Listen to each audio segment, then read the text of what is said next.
안녕하십니까. 이슈이시다 시작하겠습니다. 오늘은 트럼프 대통령과 바이든의 썩은 손가락, 아들 헌터에 대한 소식이 들어와 있는데요.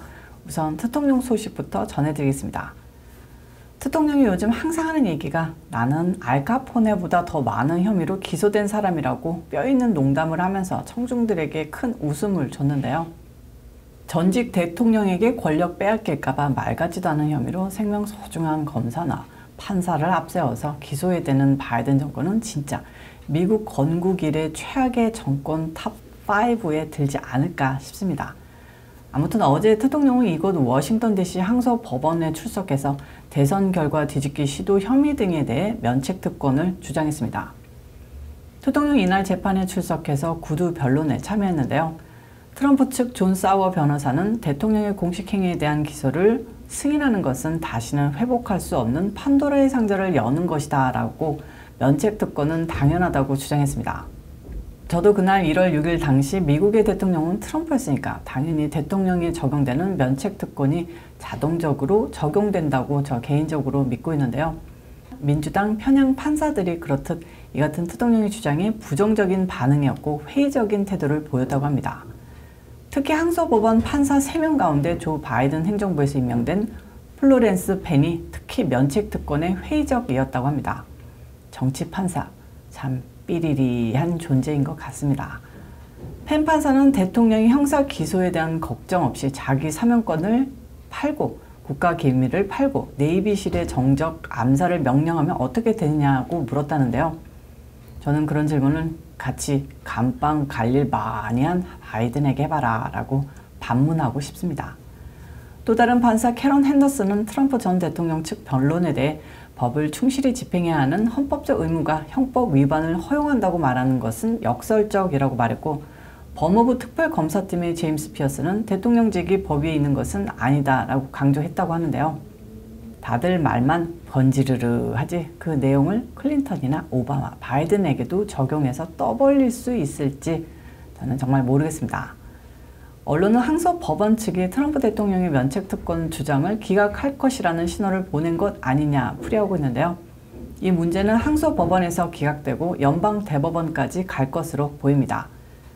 워싱턴 DC가 민주당 편향 도시인 만큼 그냥 여기서 어떤 결정이 내려지든 혈압 오르지 말고 보수 판사가 6, 좌파 판사가 3인 연방대법원을 믿을 수밖에 없다는 얘기입니다.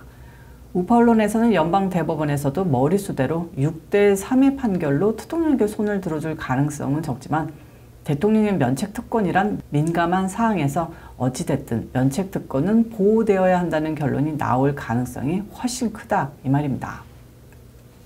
다음 수단은요. 오늘 오전 헌터 바이든이 연방의회 청문회장에 예고 없이 모습을 드러냈습니다. 하원 감독위원회 회의장에 불쑥 나타난 헌터 바이든은 자신의 변호인들과 약 10분간만 앉아 있다가 사라졌는데요. 기자들이 질문을 막 쏟아냈는데도 그러든가 말든가 질문에 답하지도 않고 갑자기 그렇게 의회 청문회에 나타난 겁니다. 그렇게 의회 소환 요구에 공개 청문회 요구를 해대면서 불응하더니 불쑥 나타난 건데 이를 두고서 바이든의 선거 캠페인에 부정적 영향이 미칠까봐 나타난 거 아니냐, 공화당의 의회 모독 압박으로 나온 거 아니냐 등의 말이 나오고 있습니다. 지난해 12월 13일 하원 감독위원회 등이 진행하는 비공개 증언에 출석하라고 요구한 바 있었으나 헌터는 당일 출석하지 않았고 대신에 의사당 바깥에서 공개 청문회를 요구하는 기자회견을 가졌었습니다. 그날 헌터는 자기 아버지는 자신의 사업과 무관하다, 공화당의 탄핵조사는 근거가 없다며 주장했는데요.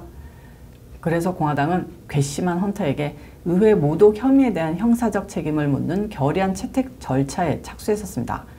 지금 제가 녹화하고 있는 이 시간에도 하원 감독위원회의 청문회가 열리고 있습니다. 헌터에 대한 의회 모독죄로 기소할지 바이든에 대한 탄핵 조사에 한창 회의 중입니다. 코모 하원 법사위원장은 개회 성명에서 바이든 대통령이 자신의 가족이 바이든 이름으로 돈을 벌었다는 사실을 알고 참여했으며 헌터로부터 이익을 얻었음을 시사하는 중요한 증거가 나왔다고 말했고요. 이 증거 기록에 대해 헌터에게 질문할 계획이었지만 그가 합법적인 소환장을 노골적으로 무시했다고 강조했습니다. 헌터에 대해 특별 대우를 제공하지 않을 것이고 여기엔 바이든도 포함됐다고 덧붙였습니다. 마저리 테일러 그린의원은 준비해온 자료를 보이면서 세금을 내는 대신 여친, 마약, 유흥 등을 위해 막대한 금액을 지출했다면서 헌터의 유죄를 강조하기도 했고요. 헌터는 로스앤젤레스 연방법원에 약 140만 달러, 약 18억 2,700만 원의 세금을 내지 않기 위해서 4년간의 계획을 세운 혐의로 기소됐었죠. 조세 중범죄 3개, 조세 경범죄 6개 등 총 9개 조세 범죄 혐의로 기소됐는데 유죄가 확정되면 최대 징역 17년 선고를 받을 수 있다라고 법무부가 밝힌 바가 있는데 한시라도 빨리 유죄 판결이 났으면 좋겠고요. 헌터는 계속 아버지는 내 사업에 재정적으로 관여하지 않았고 관여했다는 걸 뒷받침할 증거가 없다고만 주장하고 있습니다. 한편 바이든에 대한 하원 탄핵 조사는 지난달 하원 전체에서 공식화돼서 진행 중이고 바이든이 이달 초 증언 소환장을 거부하기 위한 아들의 계획에 연루됐는지 여부를 조사 중입니다. 이런 행위가 탄핵 가능한 범죄가 될 수 있다고 강조하고 있습니다. 수요일 수다는 여기까지고요. 오늘도 시청해주셔서 감사합니다. 저는 다음 영상에서 찾아오도록 하겠습니다. 안녕히 계세요.